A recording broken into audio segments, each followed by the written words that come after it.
The Galactic Council chamber had seen many horrors in its 3,000-year history, but never had Ambassador Zethkar witnessed such swift and absolute retribution. The severed head of Warlord Grixthol, supreme commander of the Vorthak Empire, hung suspended in a containment field at the center of the chamber, its 6 eyes still wide with the shock of its final moments. 10 minutes. That's all it had taken. Diana Chen stood at the human delegation's podium, her diplomatic uniform pristine despite having just returned from what could only be described as a one-woman war. Her dark eyes swept across the assembled representatives of 47 species, each one shrinking back from her gaze. Beside her, 12-year-old Adnan Shah clutched a small data pad, the bandage on his forehead the only visible sign of his recent ordeal. "Esteemed delegates," Diana began, her voice carrying the deceptive calm of a sheathed blade. "I trust this demonstration has been educational." The Altarian ambassador's tentacles quivered as he spoke. "Ambassador Chen, while we understand your emotional response to the attack on the human child, your actions constitute a severe breach of..." "Emotional?" Diana's laugh was winter incarnate. "Ambassador Velton, you mistake calculated military action for emotion. When the Vorthak fleet opened fire on a civilian transport carrying human children, they committed an act of war against Earth. When they specifically targeted young Adnan here because he was human, they sealed their fate." She gestured to the boy beside her. Adnan had been returning from an educational exchange program on Kepler Station when the Vorthak intercepted his transport. 3 other species' children had been on board, all released unharmed. Only Adnan had been taken, tortured, and used as bait to lure human forces into what the Vorthak believed would be an ambush. They had miscalculated catastrophically. "The boy was rescued," wheezed Council Speaker Horthak, his 3 heads speaking in unison. Surely the matter could have been resolved through diplomatic channels. Could it? Diana's smile was sharp enough to cut steel.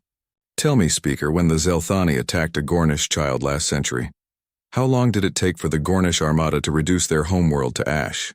6 hours, wasn't it?" The Gornish representative, a massive reptilian creature covered in ceremonial scars, nodded slowly.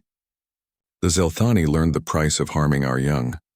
And when the Krexmali enslaved vegan children for their mining operations, how did the vegan collective respond?" Diana continued.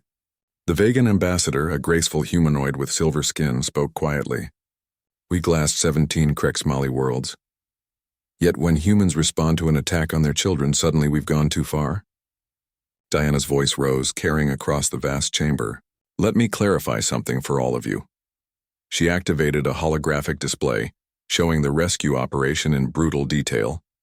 The footage began with Diana's ship, the UES Retribution, dropping out of hyperspace at the edge of the Vorthak system. What followed defied every conventional understanding of space warfare. The Vorthak fleet, 300 vessels including 12 dreadnoughts, had been positioned in a standard defensive formation around their command station. They'd expected a human rescue force, perhaps a small fleet that they could crush while forcing Earth to watch their child die. Instead, they got Diana Chen.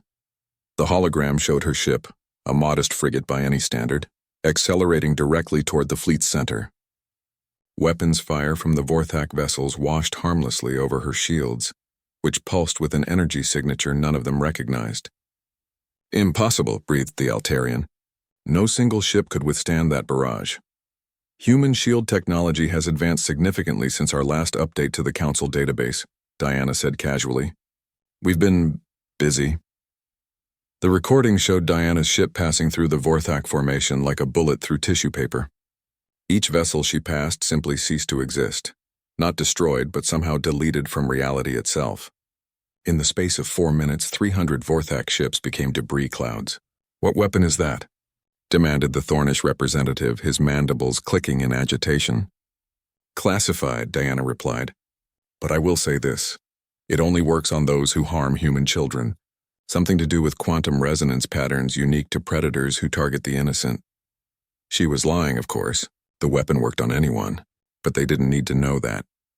The hologram showed Diana's ship docking with the command station. The timestamp showed her boarding at 14:23:07 ship time. At 14:25:31, she emerged carrying Adnan, the boy unconscious but breathing. At 14:27:45, she tossed Warlord Grixthol's head to her ship's AI for preservation. 2 minutes and 14 seconds, Diana announced. That's how long it took me to fight through 6 levels of Vorthak security, kill their warlord in single combat, and rescue Adnan. The remaining time was spent ensuring no survivors could spread word of our new capabilities. The chamber fell silent except for the soft hum of life support systems. I want to be very clear about something, Diana continued, her hand resting gently on Adnan's shoulder. The boy looked up at her with something approaching worship. She had kept her promise to bring him home. Humanity joined this council in good faith. We've contributed to peacekeeping efforts, shared our medical advances, even helped rebuild worlds devastated by war. But we have one non-negotiable rule. She paused, letting her gaze sweep across every delegation. Touch our children, and we will end you. The Vorthak head continued to rotate slowly in its containment field, a grotesque reminder of what happened when someone crossed that line. The Vorthak Empire is extinct as of today, Diana announced matter-of-factly. Every world, every ship, every trace of their civilization has been removed. The planets will be terraformed and gifted to refugee species seeking new homes. You committed genocide? The Altarian's voice was barely a whisper. I committed pest control, Diana corrected. There's a difference. She knelt beside Adnan, checking his bandage with the gentle care of a mother. How are you feeling, kiddo? Better now, Adnan said quietly, then looked up at the assembled aliens. She came for me, just like she promised. Diana smiled, the first genuine expression she'd shown since entering the chamber. Always, Adnan, always. Standing, she addressed the council one final time.